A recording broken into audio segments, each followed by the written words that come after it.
యెహోషువను గురించి గడిచిన వారం మీతో ప్రారంభించాను. నూను కుమారుడని యెహోషువ. బైబిల్లో 5 యెహోషువలు ఉన్నారని, మనం మాట్లాడేది నూను కుమారుడు యెహోషువ గురించి అని.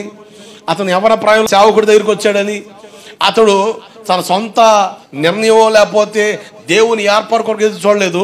సేవకుడు పిలిచాడు, సేవకుని ఏర్పాటుని దేవుని ఏర్పాటుగా ఎంచాడు.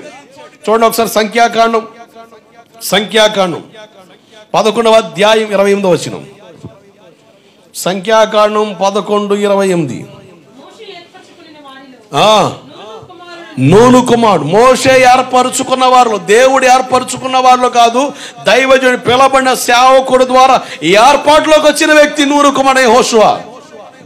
అంటే సేవకుని ఏర్పాటు దేవుని ఏర్పాటుగా ఎంచాడు.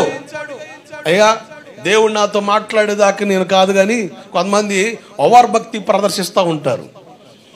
ఒక్కోసారి మనం అధిక భక్తిని ప్రదర్శిస్తూ ఉంటాం, జాగ్రత్త. కానీ నూను కుమారుడు యెహోషువ అట్లేడు.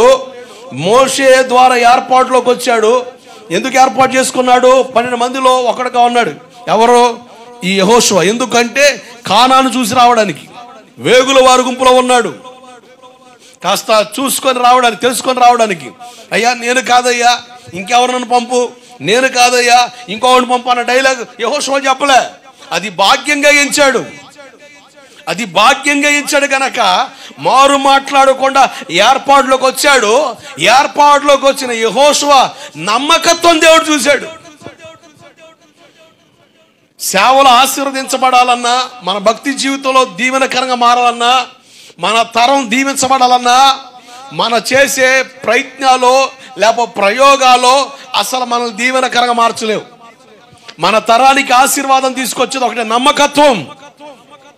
నమ్మకంగా దేవుని ఎదుట కనపడడం ద్వారా మనం దీవించబడతాం. నమ్మకంగా దేవుని ఎదుట అగపడాలి అన్న ఒకే ఒక ఆలోచనే కరోనా టైంలో అన్ని సంఘాలు మూయబడుతున్నా. నాకు తెలుసు, కరోనా టైంలో ప్రేయర్ పెడితే పోలీసు గోల్ ఉంటుంది, వాళ్ళ ప్రభావం పడుద్దని. కానీ ఒక దైవజనుడిగా విడికోటలు బ్రేక్ చేసిన ఆదివారం వచ్చేప్పటికి ఖచ్చితంగా మనం సమకూడే పరిస్థితులు ఖచ్చితంగా ఉండాలి. ఆ పరిస్థితులు అప్పుడు లేవు. కానీ విశ్వాసుల్లో ఉన్న ఆసక్తిని సన్నగిల్ల చేయడం అది భావ్యం కాదు కనుక అసలు ఆ విచిత్రం. నేను రెడీ అయి వచ్చి 5 నిమిషాల్లోపే అసలు చర్చి నిండిపోయేది. అసలు అప్పుడప్పుడు అనిపిస్తుంది, ఆ రోజులు అట్టాగి ఉంటే బాగుంటుంది అనిపించింది. దేవుడికి స్తోత్రం కలుగునుగాక. ప్రశాంతం అండి బాబు. అసలు లేట్ ఏమి లేదు. ఒక పాట, అరపాటే. ఆ పాట కూడా లేకపోయినా 2 మొక్కలు చెప్పేది చాలు, వెళ్ళిపోతాం అన్నట్టు. పాడి పాడి పాడి పాడి పాడి ఎంత పాడినా కూడా ఈ పాడుపడ్డాడు రాడే. ఎంత ఘోరం అండి. ప్రశాంతం టకీమనేది ప్రార్థన, హ్యాపీగా ఉండేది. ఎట్నో ఆ కరోనా ప్రభావం వల్ల అనుకుంటే తెల్లవారుజాము ప్రార్థనకు అలవాటు పడ్డాం. ఎంత ప్రశాంతం అండి. పొద్దున్నే లేచి దేవుని సన్నిధిలో అగ్గపడ్డాం. ఎంత ఆశీర్వాదం అండి, దీవెనకరం. ఆర్చి తీర్చి మొత్తం. ఇక ఆదివారం అంటే అసలు మనకి అసలు దాగుడు మూట దండాకూర మామూలుగా ఉండదు. అసలు నల్లకవరది డామేజ్ చేద్ది. 11 గంటలకు కూటం పెడితే పొలం పోతావు, 11 గంటల పూట కూటం పెడితే పనికి పోతావు, 11 గంటల కూట పెడితే వంటకాడ కూర్చుంటావు. అదేం లేదు. ప్రశాంతం లేకడం, ప్రార్థన చేసుకోవడం, త్వరగా బయలుదేరడం, దేవుడి సదికి వచ్చేయడం. 8 గంటలకల్లా నీకు అప్లోడ్ ఫోన్ చేయలేదు, 8 దాటాల్సిందే. ఎవడని పనికి పిల్లలు 8 దాటాల్సిందే. ఆడ ఇంట్లో సదమించి టైం సరిపోద్ది 8, 9. ఈ గ్యాప్లో ప్రశాంతంగా దేవుని దగ్గరికి వచ్చేస్తావు. రోజు రాం కదా, ఒక ఆదివారం పూటేగా ప్రశాంతం. ఉదయాన్నే దేవుని సన్నిధిలో అగపడ్డం మన ప్రాంతానికి, మన గ్రామానికి ఆశీర్వాదం. దేవుడికి స్తోత్రం కలుగునుగాక. హల్లెలూయా. ప్రతి ఆదివారం ఇట్లా చక్కగా ఓపిక చేసుకుని, అది చలికాలం ఏదైనా కానీ దేవుని సన్నిధిలో అగపడ్డం ఆశీర్వాదం. జాగ్రత్త నడుపులారా, దేవుని ఏర్పాటులోకి మనం రావాలి. సేవకుని ఏర్పాటే దేవుని ఏర్పాటుగా ఎంచుకున్నాడే యెహోషువ.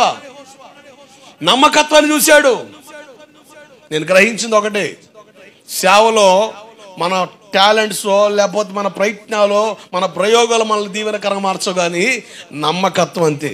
నమ్మకంగా మనం ఉండడం ద్వారా మన తర్వాత తరాన్ని దేవుడు ఆశీర్వాదకరంగా మారుస్తాడు. ఆమేన్. నమ్మకత్వం చూస్తాడు దేవుడు, అంతే. సేవలో దీవించబడాలంటే 5 ట్రిక్కులు 6 ట్రిక్కులు లేకపోతే ఈ సలహాలు ఏమి లేవు. ఒకటే సలహా బైబిల్ చెప్పేది. అది భక్తి చేసే వ్యక్తికైనా సేవ చేసే వ్యక్తికైనా దేవుడు చెప్పే ఒకే ఒక మూలం నమ్మకం. నమ్మకత్వం కలిగి మనం బ్రతకడం ద్వారా దేవుడు ఆశీర్వాదకరంగా మారుస్తాడు. ఈ భక్తుల జీవితాల్లో దేవుడు తొంగి చూసి నమ్మకత్వమే. నమ్మకంగా నిలబడ్డారు. ఆరమైన భారమైన కష్టమైన నష్టమైన నిలబడి దేవుని సన్నిధిలో కనబడ్డారు కనుక వాళ్ళని దీవెనకరంగా మార్చాడు ఒక తరానికి. ఇప్పటి వరకు వాళ్ళ గురించి మాట్లాడడానికి కారణం అదే. దేవుని ఏర్పాటు చేయించిన యెహోషువ ఎలా మారాడు అంటే పరిచారకుడిగా మారాడని చెప్పిన గడిచిన వారం.